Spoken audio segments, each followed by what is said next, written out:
Bismillahirrahmanirrahim. Assalamu alaikum. My name is Hassan and today we are going to display only out of stock product in WooCommerce WordPress. Before starting work, as my request, please subscribe my channel. Thank you. Now back to our work.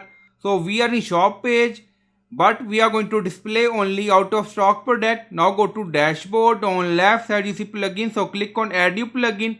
So we are going to install plugin to add some custom code. Then in search plugin write WP code. So this is plugin WP code. Insert header and footer we will use. So you will install this plugin and activate it. And after activation on left side you see code snippet and then you see add snippet. So click on it. Then you see add your custom code. So again click on it. And then you see select the code type. Now select PHP snippet. So click on it. Now create custom snippet section open. And then you can add title and then you see code preview. Now paste code and you'll find this code in video description or in comment section. Now you see out of stock. So we are going to display only out of stock product. And then scroll down, you see insert method auto insert, location run everywhere. On top you see inactive, now active, and then click on save snippet.